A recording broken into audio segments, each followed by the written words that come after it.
विद्यार्थी जीवन की दो कैटेगरीज होती हैं। आज मैं विद्यार्थियों के लिए एक खास करके यह वीडियो बना रहा हूं और ये this is a very special video for students की वो उम्र जब बच्चा 8वीं से लेकर के 12वीं तक की उम्र के बीच में अपनी पढ़ाई के फेज से गुजरता है। उस एज में, उस उम्र में, उस विद्यार्थी काल में बच्चा यदि अपने इन 4 साल को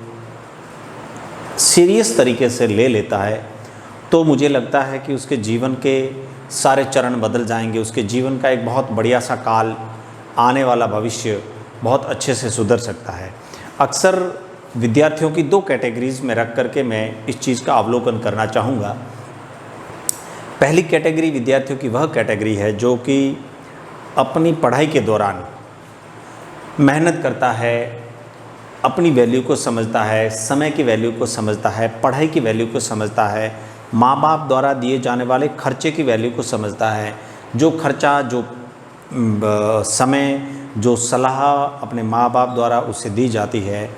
उसके पीछे की पसीने की कमाई की वैल्यू वह समझता है। यदि वह बच्चा इस तरीके की भावनाओं को समझता है तब तो वह अपने जीवन काल में बहुत आगे बढ़ जाता है, क्योंकि इस तरीके की बातों को समझने वाला, अपनी लाइफ को सीरियस लेने वाला बच्चा ही अक्सर पढ़ाई पे ध्यान देता है। और इस उम्र में पढ़ाई पर ध्यान देने वाला बच्चा अपने जीवन के एक लंबे काल में, मान लीजिए वह 70-80 साल जीता है, उस 70-80 साल के जीवन काल में 15 वर्ष तो वह बिता देता है बचपन में, लेकिन उसके बाद के मात्र 4 साल यदि वह अच्छे तरीके से पढ़ाई कर लेता है तो उसका रेस्ट ऑफ द जीवन, जो उसका रेस्ट ऑफ द लाइफ है, बीता हुआ जो समय काल है जीवन का, वह बहुत बेहतरीन तरीके से बीत सकता है। इसमें उस उम्र में देखी गई पीड़ा, की गई मेहनत, देखा गया दुख, अपनी आवश्यकताओं के साथ में किया गया सेक्रीफाइस, अपनी आवश्यकताओं को कम करके की गई मेहनत, उसे जीवन भर आनंद, सुख, मस्ती, एंजॉय, मान, सम्मान, पैसा, इज्जत सब कुछ देता है। दूसरी कैटेगरी वह कैटेगरी है जो इस पढ़ाई के उम्र में अपने आप को बहुत बड़े फतेह खान समझते हैं, बहुत बड़े फ़ने खान समझते हैं, बहुत बड़े तुर्रम खान समझते हैं और ऐश, मौज, मस्ती, आनंद, शौक़, उल्टी सीधी बातों में पड़ना, नशे की लतों में पड़ना, परिवार को वैल्यू नहीं देना, किसी की बात नहीं सुनना, अध्यापकों को वैल्यू नहीं देना, अपने गुरुजनों की बात को नहीं सुनना, अपने गुरु की बात को नहीं सुनना, अपने बड़ों की बात को नहीं सुनना, अपने सीनियर स्टूडेंट्स की बात को नहीं सुनना, और वह किसी की नहीं सुनते हुए सिर्फ उस काल की सुनते हैं जो उसका ऐसा काल होता है। वो उम्र उसे सिर्फ ये कहती है कि तू मौज कर, मस्ती कर,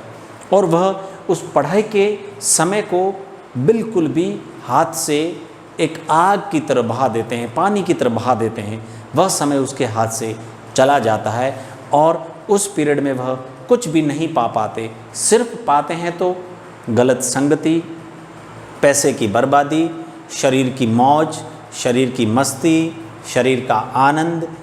पढ़ाई के नाम पर ज़ीरो, इज्जत के नाम पर ज़ीरो, कुछ भी नहीं कमा पाते, परिवार की कमाई उड़ाना, माँ बाप की कमाई उड़ाना, इसके अलावा वह कुछ नहीं पा पाते। और उस कैटेगरी में आने वाले बच्चों का जब वो फेस निकलने के बाद में सांसारिक जीवन शुरू होता है, तब उन्हें क्या मिलता है? एक जीएसटी के साथ में बिल मिलता है, उसमें उसके साथ उसके लिए आता है दुख, दर्द, परिवार को पालने की पीड़ाएं, लोगों के ताने,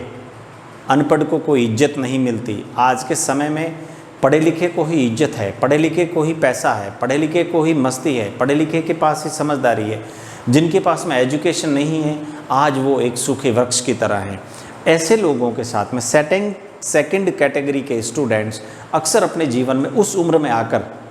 अपना परिवार पालने की पीड़ा, दुख, दर्द, आर्थिक तंगाई, जॉब की कमी, व्यवसाय नहीं कर पाना, इस तरीके के कई सारे दुख दर्द को संजोए वह अपने जीवन को लेकर आगे बढ़ता है। बशर्ते कि विद्यार्थियों, आज यदि आप मेरा वीडियो सुन रहे हैं तो अपने जीवन को इस तरीके के